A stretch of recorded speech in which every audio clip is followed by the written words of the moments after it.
And so I wanted to share with you 3 reasons why great leaders, and the ones I've worked with, many of the Fortune 500 CEOs, billionaires, titans of industry, why great leaders really are devoted readers. And the first one, reading a book is nothing more than having a conversation with the author.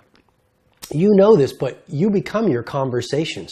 There is incredible and indelible influence and imprinting going on your philosophy and on your mind when you read a book. So you have a conversation with someone, and I'm sure you've had a conversation, maybe it's with a chef or a great entrepreneur or a wise human being, and that maybe it was just one conversation. But that person in that 10-minute conversation or hour-long conversation said something to you that formed your philosophy that changed the rest of your life. Well, that's what you can get in a book. You can have a conversation tonight with Kanye. You can have a conversation the next night with Edison. You can have a conversation 2 nights from now with Nelson Mandela. You can read the biography that I recently read of Elon Musk. You can read about Steve Jobs. You can read about Vincent van Gogh's life. You can read about Martin Luther King Jr.'s life. You can read about the titans of industry and what they went through and how they innovated and how they dealt with struggles and how they dealt with wealth. You can read books on productivity from the most productive people on the planet. You can learn how people who built companies like IKEA and Red Bull, how they did it. They took a small idea and built it into an empire.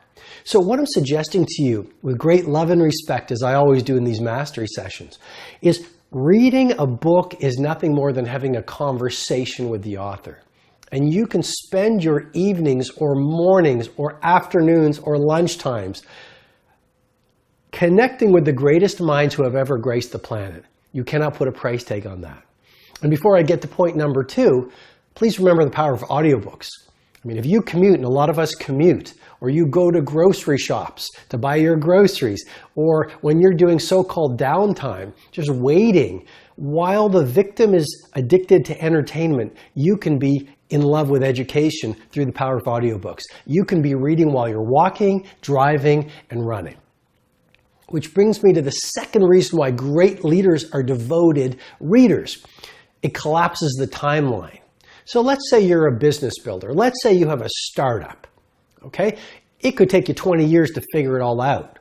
Or it could take you 5 hours of going through a book by someone who has done it to go, oh, here's the strategy, here are the tactics, here's how you birth a great product out into the world, here's how you hire an A-team, here's how you really do it.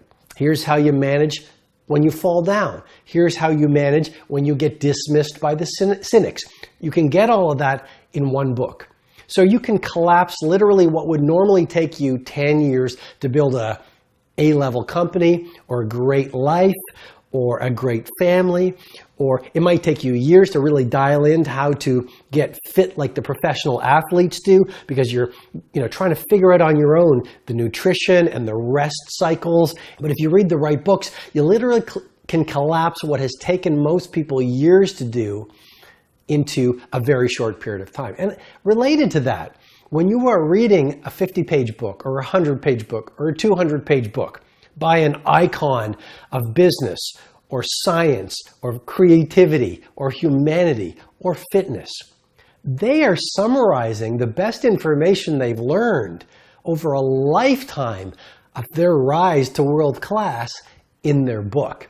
You really do collapse the timeline, and you really do save tremendous amounts of effort that you would have otherwise had to expend. And then the final reason why great leaders are devoted readers is it sustains hope. I think you're a lot like me.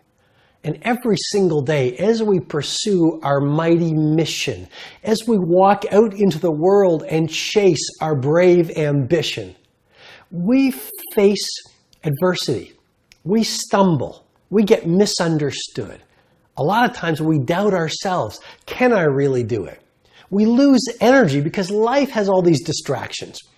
But when I read, because I read the right books. I read the books of brave leaders. I read books that fuel my joy. I read books that sustain me. And what I'm trying to suggest to you on this final point is when you read books of great leaders, when you read books on productivity, when you read books on leadership, when you read books on lives legendarily lived, it sustains your hope. It reminds you that life is full of ups and downs. It reminds you that the very journey of being human has these unexpected twists. And I don't know about you, but education fuels my energy. I can be having a day where, I'm not on the top of my game, and I just make the time to read a book, and it gives me this burst of fire in the belly to give me another 2 or 3 hours of creativity or productivity. But more than anything else, when I read books, it reminds me of the best of life. It reminds me, there are no extra people on the planet. It reminds me, make your I can larger than your I can.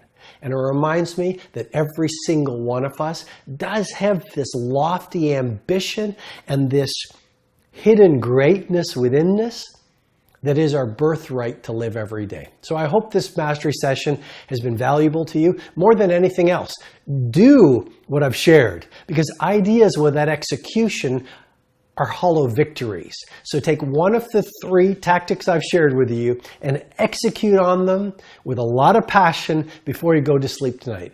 Because then you start the process of going from where you now are to where you and I both know you deserve to be. I'll talk to you soon. Thank you so much for following these mastery sessions and sharing them with your friends and your teammates, and I'll see you next time.